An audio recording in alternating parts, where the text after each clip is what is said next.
Well, good morning, everybody. Did anybody get some extra sleep this morning? Because I did. I took advantage of it. So yeah, I'm not usually up here, so you might give me a little mic feedback. It's a little awkward, you know. Is it good? Is it good? We good? Okay. And so, thank you.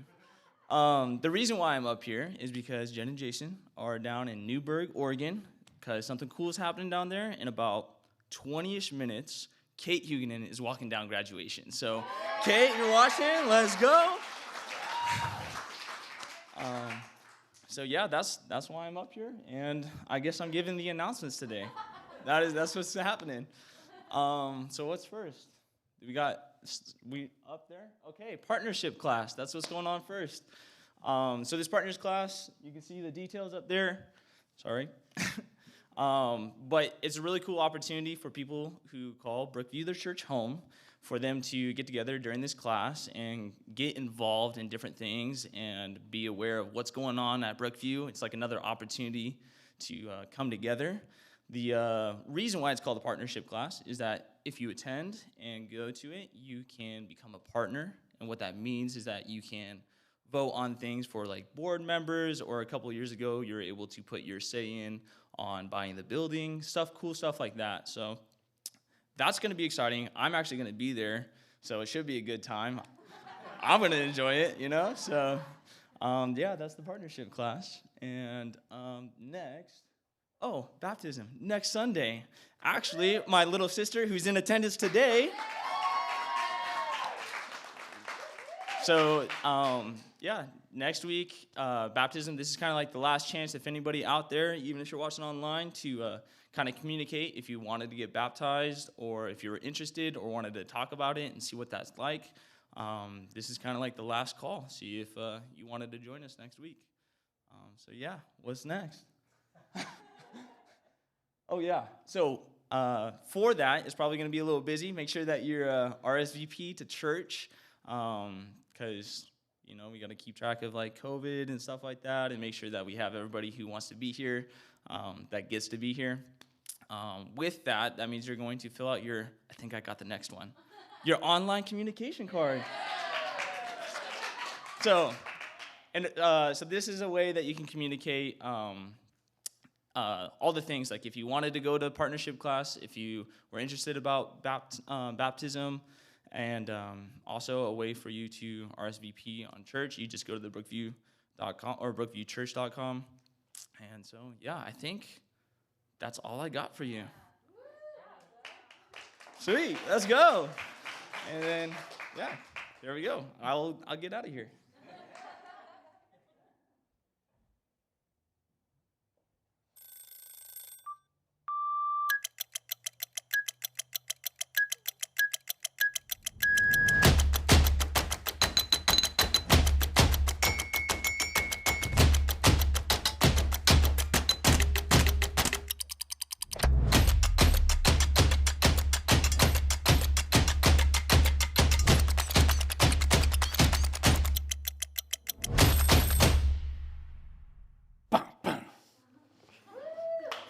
Yeah. Trev, you're a stud. You made that fun. So we're in the middle of a series right now that we are calling Rhythms of Life. And in week 1, Jason, he talked about starting with the end in mind. Last week, he talked about hurry sickness. And today, I want to talk to you guys about joy. About joy. We're going to go through a couple different scriptures. It's going to be a good morning filled with hopefully lots of joy. But first, who here has some pet peeves? Oh yeah, hands are, shot a little too fast. What are some pet peeves? When your windshield wiper's on and it's not raining hard. Okay, windshield wipers. Any other ones? Chewing loudly. Yeah, they're out there. Pet peeves are out there. All right, for me, one of my biggest pet peeves is backseat drivers. And God bless my wife. But I think one of the reasons God brought her into my life was to grow my patience and help strengthen me as a Christian man, you know. Hey, babe, I can't help notice, but you're a little close to the other lane. You need to slow down. Are your headlights on? Did you just change lanes in an intersection? You know, you need to come to a full stop at a stop sign, you know. And it's like, hold.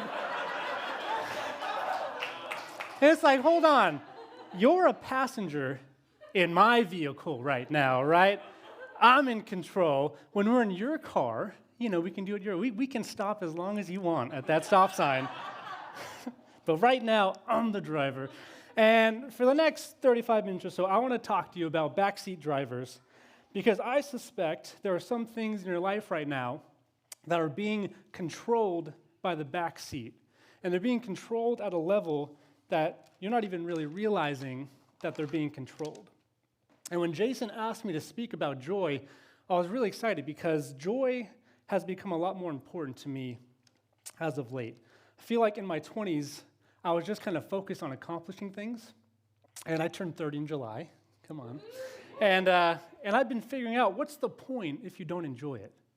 You know, what's the point of doing something awesome if you're not in a position to like appreciate the accomplishment, but you just constantly need more? And whether that's more popularity, more impact, more influence, more money, more resources, more friends, more connections, whatever it is. But lately I've been asking the Lord to give me more joy, And then sent me on a scriptural journey over the last couple months, and so this was a really timely topic to speak on. And I want to bring you in on that today. And I want to talk to you about what's controlling your joy. And James chapter 1, verse 2 to 4, we're going to start there. Like I said, I believe there are some things that are destroying your joy. And what James does is he's going to teach us how to develop joy. Which is a lot more different than discovering joy. Because discovering joy means that we're waiting somewhere and trying to find it. It's in your next career move. It's in your next relationship. It's somewhere that you're not right now. But James is going to show us, and some of you might be familiar with this, but it's actually kind of a weird concept, what he's actually saying. So here it is, James 1, 2 to 4. He said, "Consider it pure joy, my brothers and sisters, whenever you face trials of many kinds." Not what I was expecting in the search of joy. He says, "Because you know that the testing of your faith produces perseverance.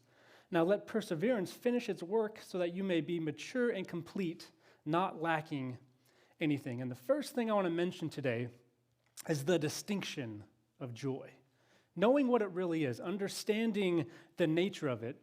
And James, he helps us to understand that there are many different trials of all kinds. That's what he says in verse 2.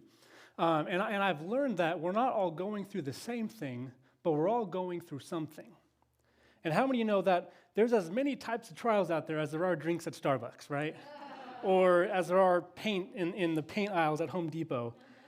And I found out that trials, they can be associated with plenty, and they can be associated with poverty, right? And I've always understood the second one, because everyone knows, what it's like to be broke and the battles of not having enough. But managing resources can actually test you and your character in a way that if you're not prepared for it, it can really create a lot more issues than just financial poverty.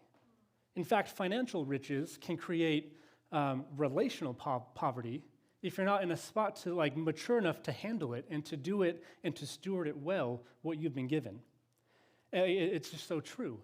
There's single people issues and there's married people trials, right? There's just trials associated with loneliness as well as with companionship. There are many kinds of trials, all different types. And James is saying that there's a distinction. And you need to know the kind of trial that you're in. And some people are like, well, can I try a different trial? Can I trade trials? Hey, you're talking about rich people trials. I'll try that one out. Or married people trials. I'll give that one a go. Why not? I think I'm better suited for that one. I think I can manage that one. But here's what I think we need to stop doing. We need to stop associating joy with status and success. Because we have seen this over the last couple of years, big time. It doesn't matter how great your name is in the eyes of people. You can still want to take your life. It doesn't matter how much esteem people see you. And that's not the product of joy, who people say you are. Joy is not a product of how they see you, how they hold you in regard. And so there's different kinds of trials. Added to that, most of us don't understand the distinction between a temptation and a trial. A temptation and trial. And the language that James uses here in this biblical writing, the common Greek of his day, it can actually mean both. When he says trials of many kinds, he could just as easily be talking about the believers of this day and age and the trials they went through and the persecution they went through, or he could be talking about temptation. And it's important to know the distinction between the kinds of trials that you will face in your life. Otherwise, you might kind of just spend years blaming the devil for something that you did, the decisions that you made. And there are different kinds of trials. Some trials are just the result of evil in the world that kind of create different warfares, and we could study for weeks about that. And some trials are just the result of you just not listening to your inner wisdom and just doing, like I said, kind of just dumb things. There are so many types of trials. But knowing the difference is where it's key, because if you don't know the difference, you can use the wrong tool in the trial. Because when tempted, the Bible, it teaches resistance. When we're tempted to step outside of, what God has given us, to step into our God-given desires, the strategy, the tool is actually resistance. But when facing a trial, however, it's not resistance, but acceptance that the Bible talks about often. And this was important for me to know the distinction because a lot of times I'm accepting what I should resist and resisting what I should accept. And it's just a clash all the time. And it took me a lot of time to learn the difference, and I'm still learning all the time. But it's taken prayer to know the difference, and it's taken others, community, life groups, ID groups, all that kind of stuff to help learn the difference. But it's important to know the difference so I can approach my trial with wisdom. With wisdom. In fact, that's what he says in the next verse, James 1:5. He says, "If any of you lack wisdom, you should ask God, who gives generously to all without finding fault, and it will be given to you." Now, if you want to flip the flow this year, we just got to do James 1:5. And that should be our first go-to move. Like, I'm not saying don't talk to people about your issues. Talk to people, but we should be going to God first, to the solution, to the source. That should be our first step. So I need the wisdom to make the distinction, to know the type of trial that I am. Like, is he wanting me to fight this? Or is he saying, like one of the parables says, you have the weeds growing up alongside the wheat, and he says, no, leave it and let me deal with it. And so we need to know the distinction between the type of trial and what tool to actually use. Do I need to resist this, or do I need to accept this? And some of the stuff I'm dealing with right now is just called marriage, right? Like, it's the greatest blessing of my life, but it still has its trials. Some of you parents, you're just dealing with puberty right now, right? Like, you can't cast it out, you can't anoint it, right? You can't instruct it. It's a different kind of trial. It's just life, but it's still a trial nonetheless. And some of the stuff that I'm dealing with right now is a temptation. Some of the things I believe straight from the pit of hell. Not that the devil is like personally assigned to me or anything, but I think it's just against my purpose. And don't give yourself too much credit. I think oftentimes we like to think that the devil had nothing better to do than to give us a flat tire. I think he's probably much busier than that. But I think a lot of it comes down to distinguishing the type of trial that I'm in, which helps me to understand the distinction between joy and pleasure. The difference between joy and pleasure. So in Ohio, where my wife is from, they have billboards all across the highway. If you're from the Midwest, it's probably the same way. They love their billboards, let me tell you. Advertising all different types of things, but they have Jesus billboards. Bible Belt, things that say like, depressed, try Jesus. It's like, oh, that's a good one. But They're great. One of my favorites, it said, and I put up a little thing here to help understand. It said, no Jesus, no joy. But the no's were highlights. So it was like, no Jesus, no joy. Or no Jesus, no joy. And I was like, that's clever. It's cute. But I was like, I don't know. Do you need Jesus to have joy? And I was like, Krispy Kreme is still good if you're saved or not. Like, my taste buds weren't saved. I thought it was clever. But there's a verse in Hebrews 12, and I've always loved this picture of joy because it's helped me to distinguish between joy and pleasure. Because pleasure can be associated with joy, but joy is not dependent upon pleasure. Pleasure can be associated with joy, but joy is not dependent upon pleasure. And that's the second thing I want to talk about is the direction of your joy, the direction of it. And we're talking about backseat drivers, right? And so joy, it's just controlled by circumstances and situations, but Jesus, he gives us a picture that stands really contrary to that idea. That stands really contrary to the cultural expectations of joy. Because, I don't know, I don't think my grandparents really had to deal with this as much in their 30s and 40s. Like, it seems right now that there's a pressure for us to always feel pleasure. There's a pressure. It's almost like social media has kind of constructed our viewing experience around like watching people's highlights, their most desirable moments. And so because of that, if I'm not always feeling happiness and joy, something's wrong with me. Something's wrong with me. And for me, it's a problem because I'm just not like genetically predisposed to be happy all the time. I found that out about myself a few years ago.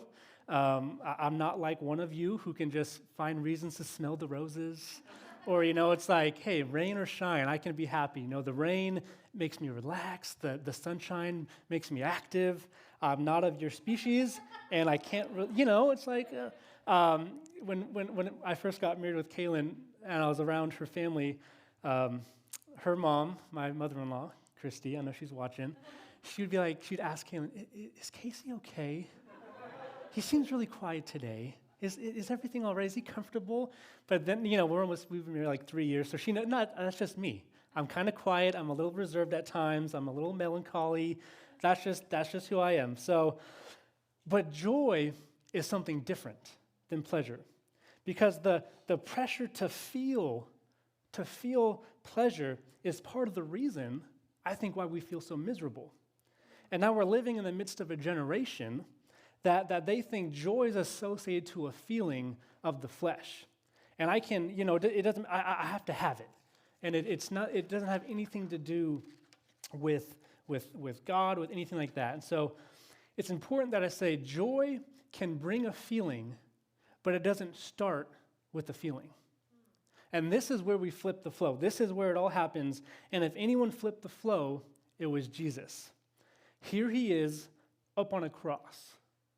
Here he is being mocked. Here he is, reputation beyond repair. Here he is being spat on and condescended to by the people he created. And here's what the writer in Hebrews says. He says, fix our eyes on Jesus, the pioneer and perfecter of faith. For the joy set before him, he endured the cross. Now, this is where my message really happens. What have you set before you? That is what your joy is connected to. What have you set before you? And I'll break that down the best I can. Joy, I think, and just from, like I said, studying and seeing what Scripture has to say, joy is a point of view.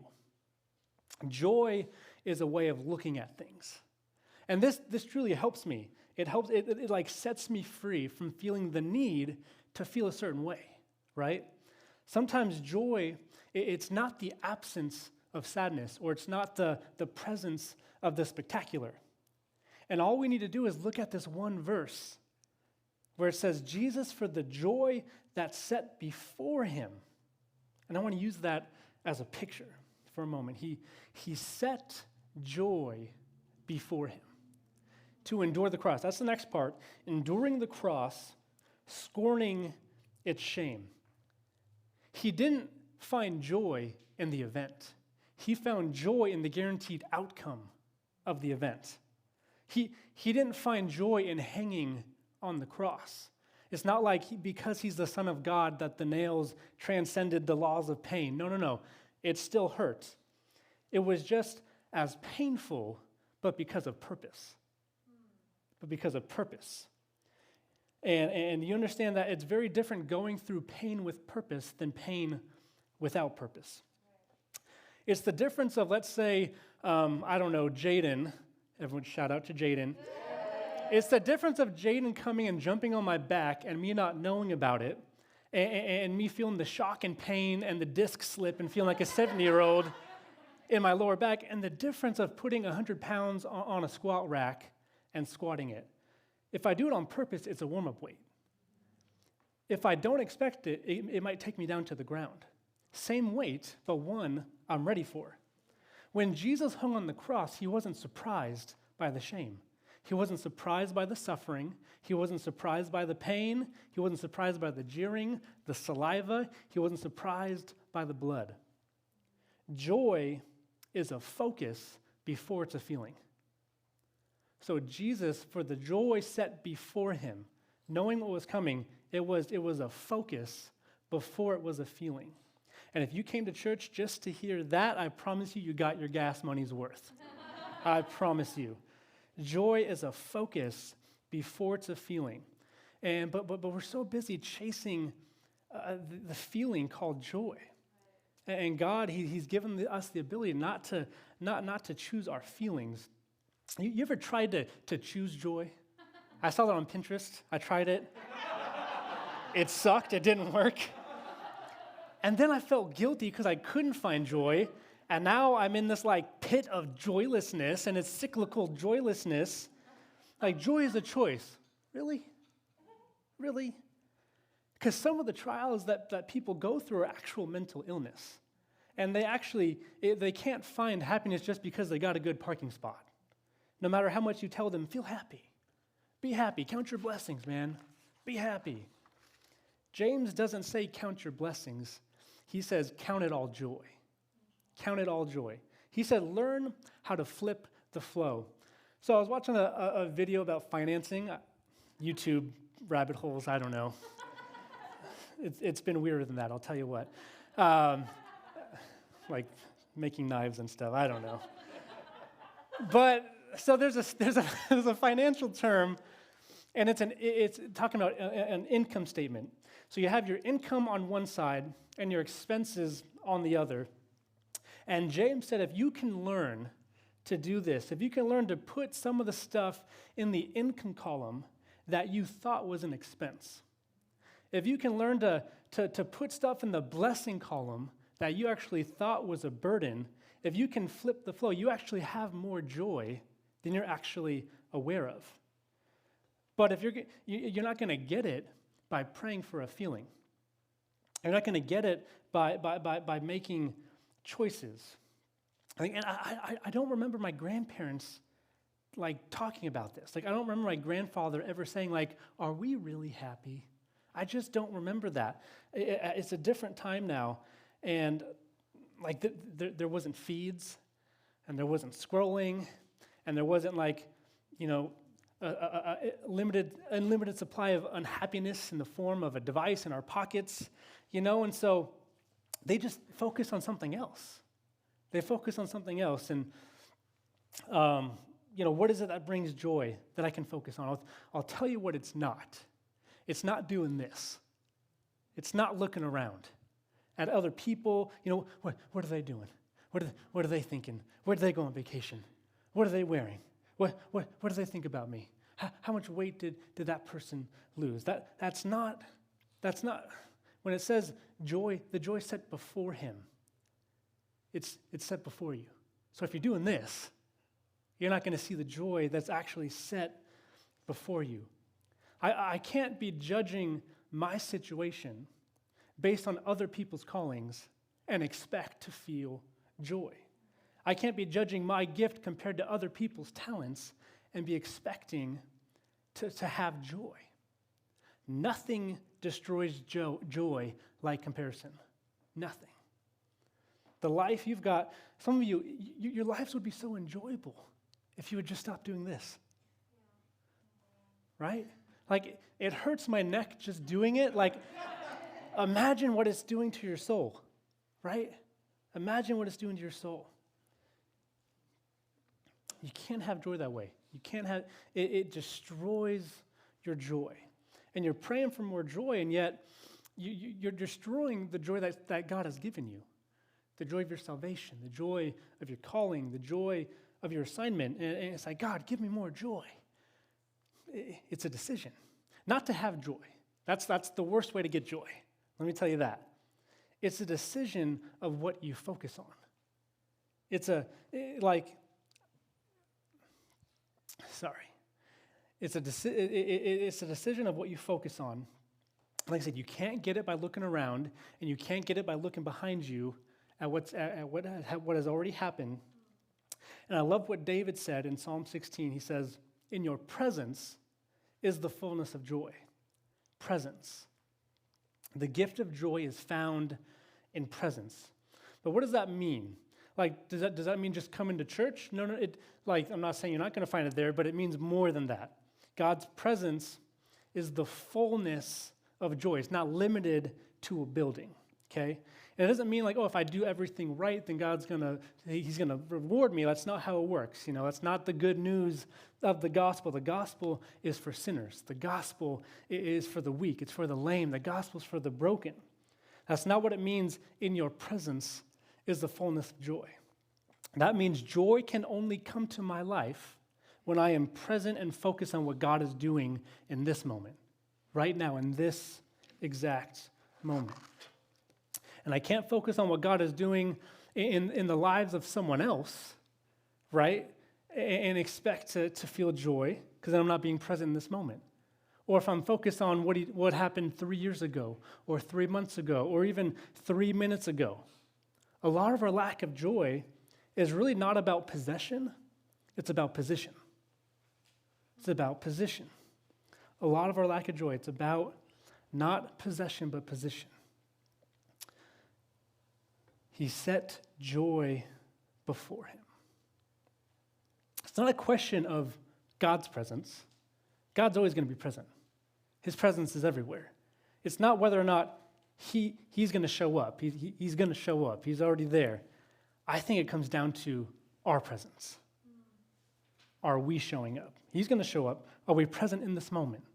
Are we present in this trial? Are we present in this conversation? Are we present at the workday? All these things, lessons I think that we need to learn, this generation. We can't do anything anymore without trying to capture it, right? Yep. You kids doing something cute, got to capture it. You can do that, but I think there's no quicker way to kill a kid's cuteness than trying to capture it and post it. I don't know. I swear, demons come out anytime you're like, I should film this. The kids know something happens. They start going crazy. I don't know. Just what I've noticed. But I found out that you can miss joy because you're looking all around you. You can miss joy because you're looking behind you at what's already happened and regrets. But something else I learned is you can miss joy because you're actually looking too far ahead.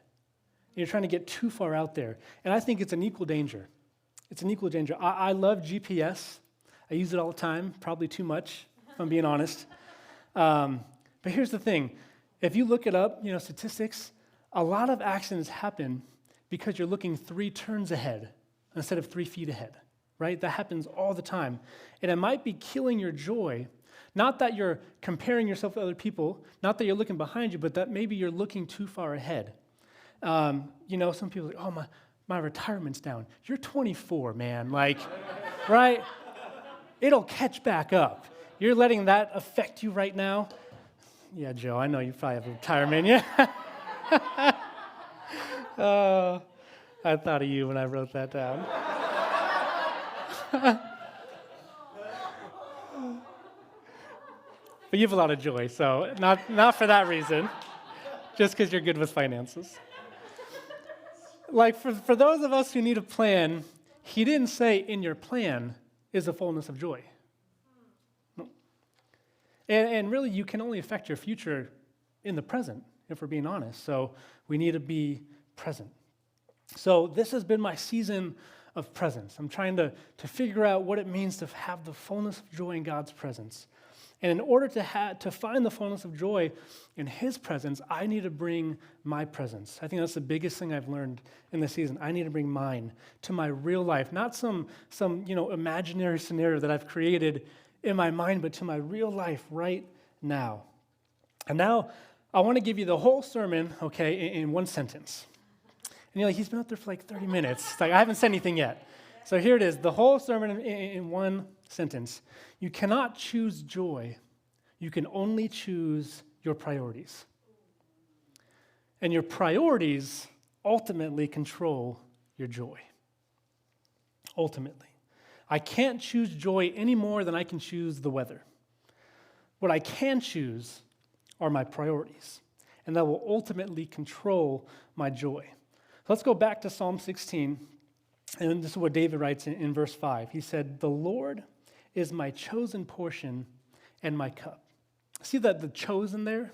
It means that I've decided to make God the most important thing in my life. Now, what does that mean? Does that mean I get up in the morning and the first thing I do is read the Bible? Maybe. I don't know. But it means a lot more than that, too. It means that His will is what I want. His will is what I want. His ways are higher than my ways, and His will is what I want. I mean, I've looked at everything that this world has to offer for me to enjoy. And yes, you can enjoy things and not necessarily like at a spiritual level, but I do not need them to survive. And I will not attach my joy to temporal things anymore because I've tried that. I cheer for the Seahawks. I get excited when they win. I enjoy the game, but I don't need grown men in spandex to give me a reason to live. That's not my priority. I can't invest my joy in what people I don't even know do with an oblong object for 4 quarters. And if you know me, you're like, hold on, Casey, you like football a lot, and you might be lying right now. It's the wrong priority. I enjoy it, but my joy is not in it. And that's the difference. I can enjoy it, but my joy is not in it. And this is what someone told me once: where your joy comes from determines when it runs out. What's the source of your joy? Well, the way you can tell is what are your priorities? What are your priorities in? And David said, "The Lord is my chosen portion." I love that. And something Jesus said that I've been reflecting on this week was in John 15, verse 5. He said, "I'm the vine, and you are the branches. If you remain in me, and I in you, you will bear much fruit." So he says, sometimes you'll get cut on, but you'll never get cut off. You will remain in me, and I'll remain in you. And there will be a constant flow of joy. And your joy will come from rest and your trust in me. And it won't come from your own efforts. And then he goes on to say this in verse 11.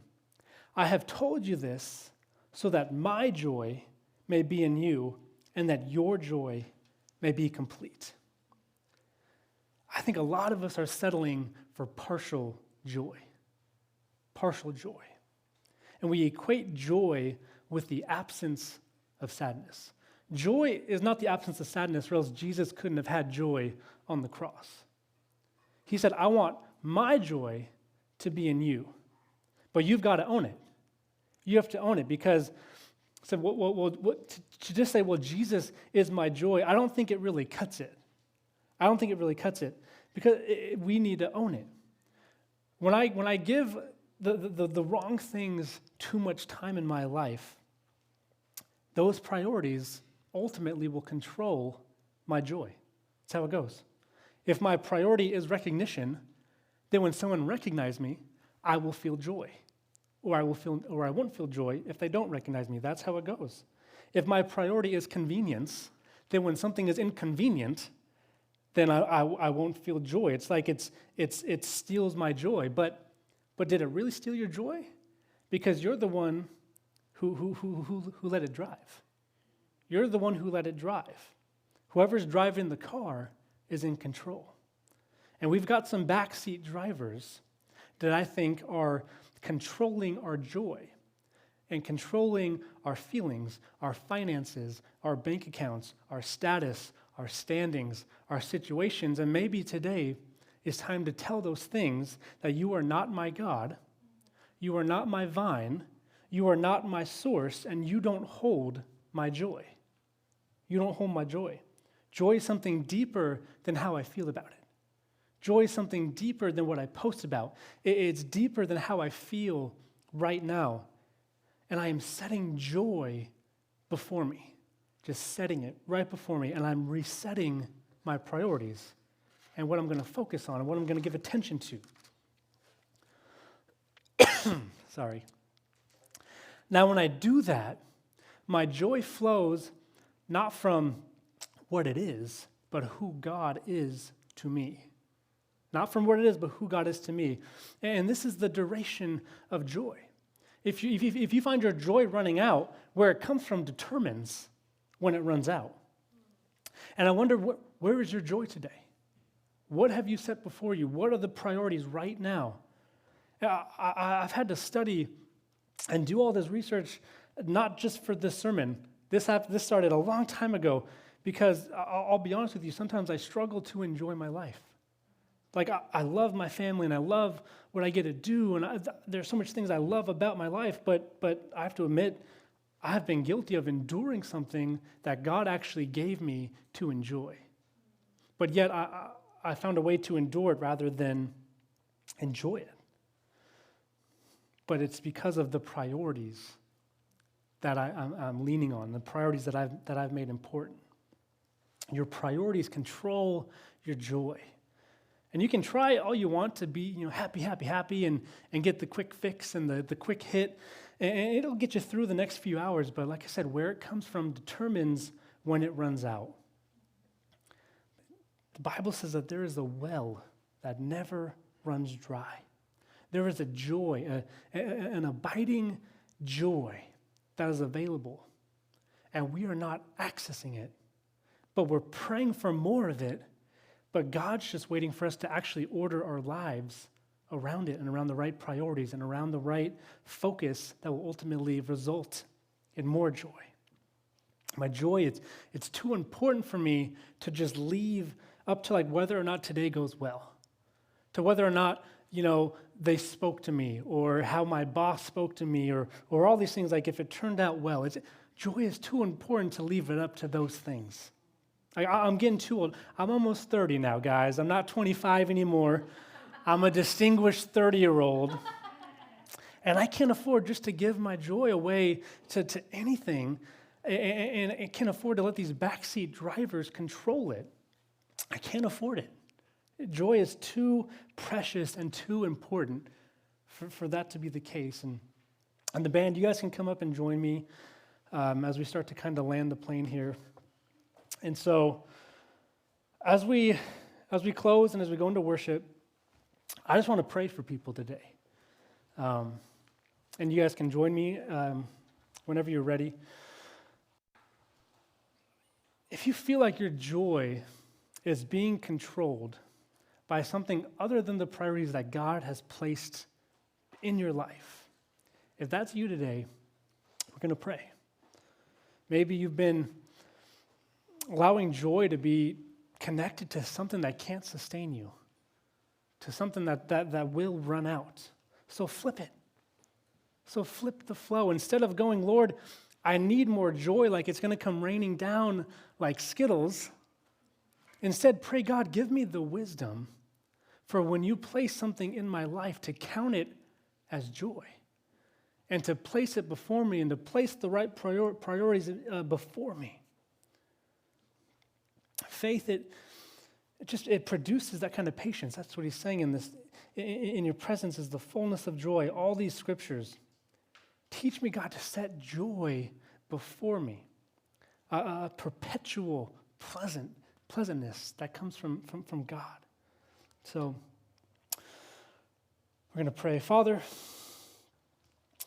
I thank you for each person who you brought here today to hear this message, Lord. I pray that it bless them.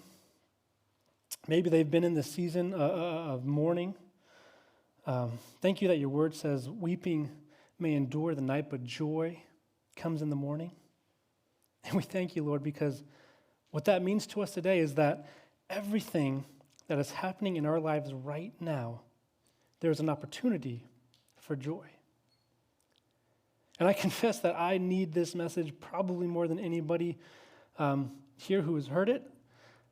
But I'm preaching this today, God, because sometimes in my life, I have not set things before me. And the priorities that I've put before me have not always been of you, and they leave me disappointed every time. And maybe it gives me a quick fix, but it runs out. And this week, would you just show us what's truly important? And would you help us to see our lives with the wisdom that only you provide? Help us to understand that joy does not come from better circumstances.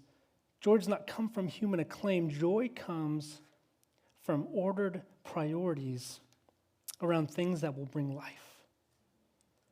We want to seek first your kingdom, and we want to know ultimately what matters to you and place that before us and make that the priority of our lives, Lord. And we thank you for this, and we pray it in your name, Jesus.